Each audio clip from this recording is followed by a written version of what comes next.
That's really great to hear as well. And I know this question is going to be really picky or probably really, really hard as well. But if you had to pick a player, I mean, in your career so far, who you had the most best relationship with, or kind of you had the best working relationship with, I'll say, uh, who do you pick? Uh, Honestly speaking, I really could. It's a difficult question. Yes, I couldn't really pick on one, but I see. I do not believe in working with 100 players. I believe in just working with few players whom I can have on the same page as me, where our thinking is a similar. We were thinking on the same page, and we're striving to achieve the same goal. So, I would be honest, I did not have the experience of working with 50 to 100 odd players. For me, that's like a factor because you really can't as an individual, you really can't be giving your 100% to each of them. Where do you have 24 hours in a day? You're going to be sleeping for 5 to 8 hours. You're going to be doing your personal work. You're going to have your other commitments. Where on earth are you going to have time for them? So what I believe in, including in Inventive Sports, okay, not just me personally, speaking on behalf of the company, believe in just working with, a few set of players, minimum set of players who thinks the same way that we think. And that's why the working has been so easy. Working has been, so sweet, and the journey has been fantastic. You're talking about experience. I've really had a very great experience working with each of them, be it a Rafael, be it a Sahal, be it they're all a gem of a. We're Great. talking about the young bunch like Zaid bin Walid, who's at Kerala Blasters, uh, Yeah. Johnson Matthews, who was at Hyderabad, Nikhil Paul, who was at Bengaluru United. So even the kids, they reciprocate so well, and uh, it's been a fantastic journey, as I say, uh, communicating with them and talking to them and being there for them. It really it's a very special feeling, I would say. So yeah, it could be a bit difficult to pick on one, and that's the reason I would say working with everyone has been fantastic so far. That's such a cliche answer, but anyway, the question was really, really picky or tough. So yeah, Yeah, it's a really good explanation probably it's a of very and biased. Sorry to interrupt correct. you, okay, but it will be very biased for me, to pick one. But I'm just being very honest to myself. Um, enjoyed working with each of them, and that is the reason why we're continuing with them on a long-term basis. Okay, and yeah, that's why I would say everyone has been special to me.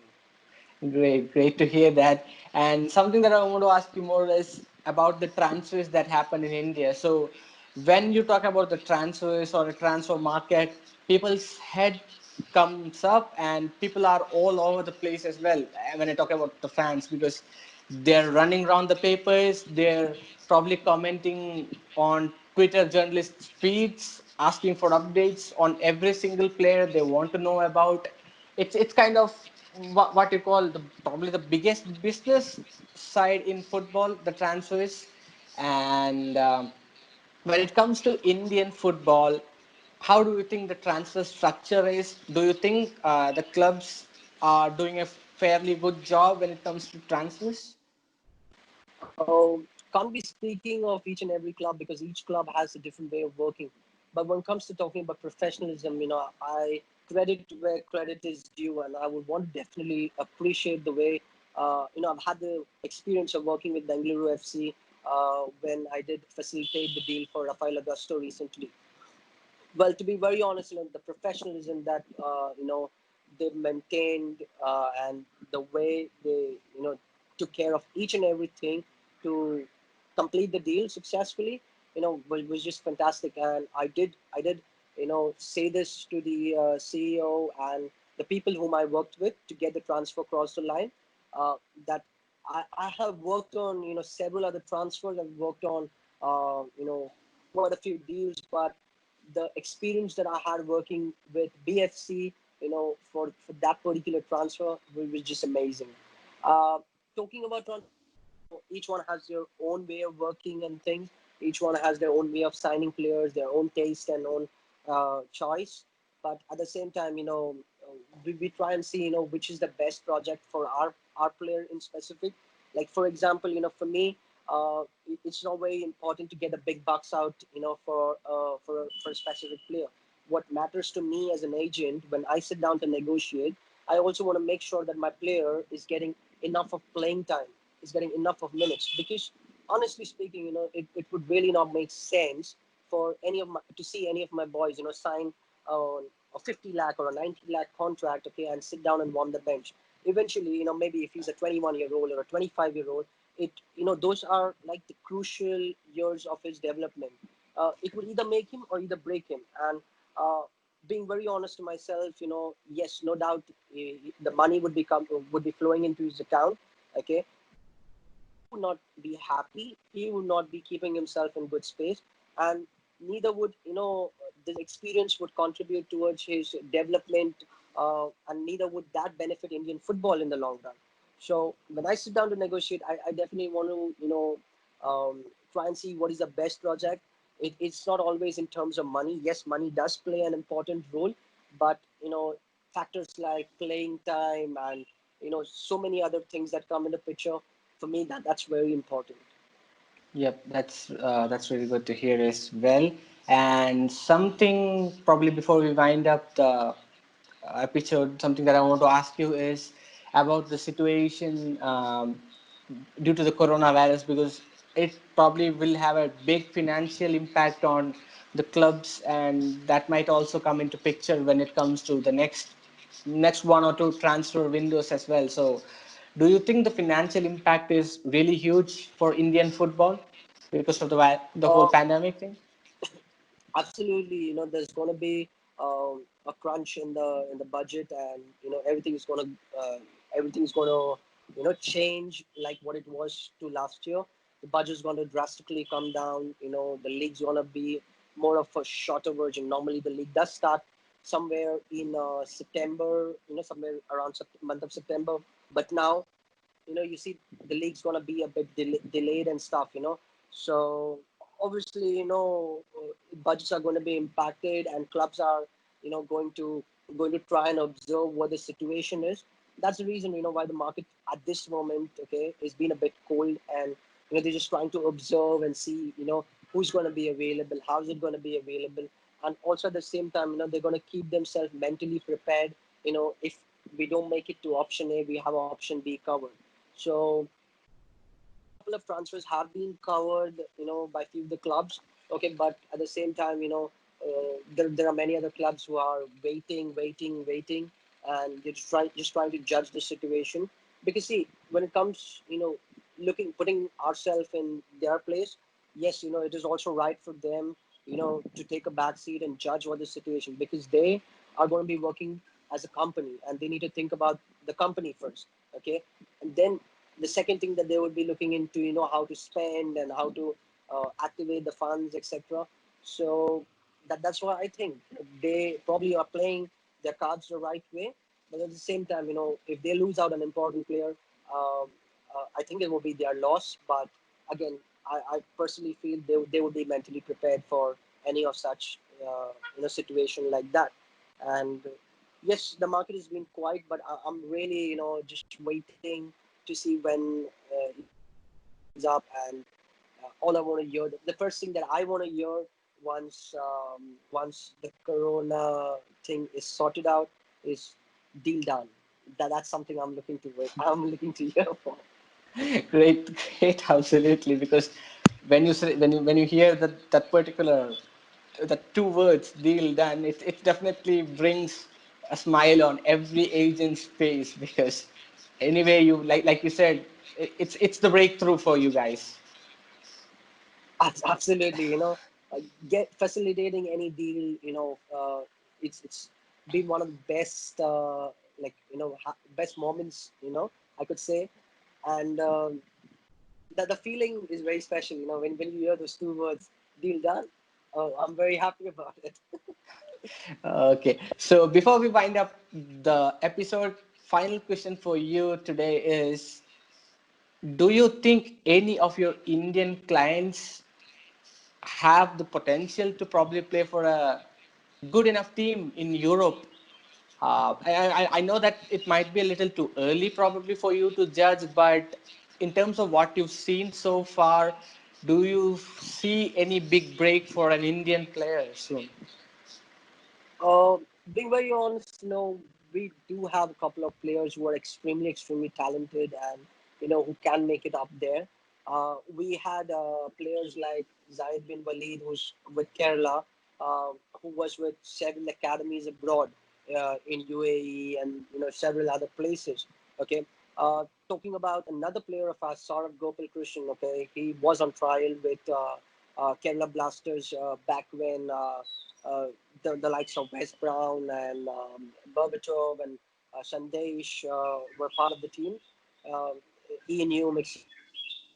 He had a very good stint out there, but unfortunately, the project was not really suited for him because they were playing of an international centre back and they're playing Sandesh up there.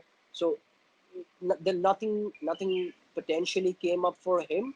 However, he decided to continue another year in Spain, and after that he came. He had a big offer from Mohun Bagan, but unfortunately, untimely injury, on his knee. He had to get operated and stuff. However, he's fit, raring to go, and we're just waiting for another opportunity. He's a potential big centre back, uh, only 23 years of age, and I think he has a potential, to do very well in India. We're just looking forward, to an opportunity for him. Now, talking about these players going back and playing abroad, uh, what I would say is they really need to be playing consistent football in India first. Okay, they need to be doing well, and given the fact that they do well, I would say they can go abroad and perform, or maybe sign for any other big club that are there. Uh, Personally speaking, I do not doubt the limits of Sahal. I really think he's extremely talented and he can make it out there. But honestly, I'll be being very honest to myself. I think he really needs to, focus a little more on the little aspects of his game and work a little more hard, on his fitness and, little bits and pieces. But he's an amazing guy, and I think yes, he can easily make it abroad. Okay, but right now it's time for him to be in India. I would say, if I had to talk to him, I wouldn't tell him to think about all those things or all those aspects. I'd say, listen, boss, you're contracted with Kerala.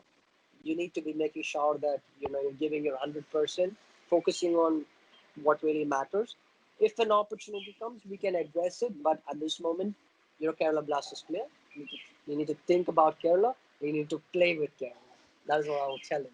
The Blasters fans absolutely adore him so much, and if you see, if someone probably puts a bad comment on Sahal, they immediately get attacked on social media by a lot of Blasters fans because that is the level of love that Sahal has, that level of support that he has.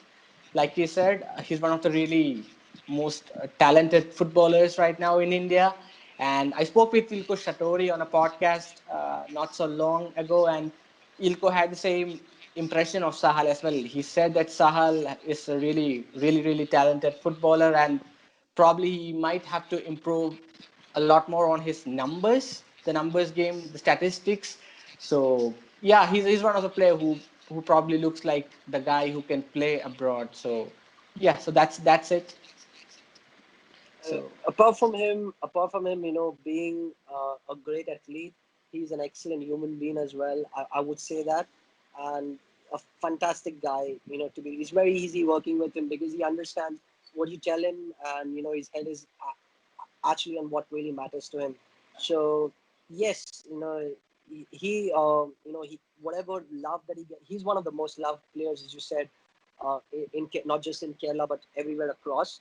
And all he needs to do is just focus on what really matters to him, keep his head where it matters, and eventually everything will follow for him. That's what I've always been telling him right from day one, and he's been following that. I just hope, the next season that he has is going to be equally as fantastic as the human he is.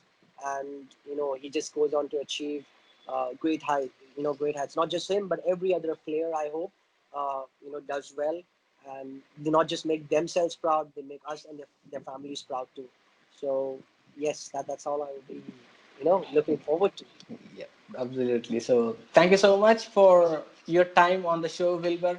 An absolute pleasure having you. Like I said in the beginning, I guess the episode has kind of stretched up more than what I expected, but obviously it was good talk, and I definitely have more to talk about, but we'll probably take that later on a podcast or an episode of the TNA Talk itself. So thank you so much once again for joining in. Absolutely a pleasure, speaking to you. It was a wonderful, piece of conversation that we had together, and really looking forward to the next one. Wish you a great evening and wonderful weekend too. Thank you. Same the Thank you. same feeling to you as well. Thank you so much. And thank you to all the viewers as well for tuning into the episode. Thank you so much. And if you like our content, do click on the subscribe button as well. So goodbye for now.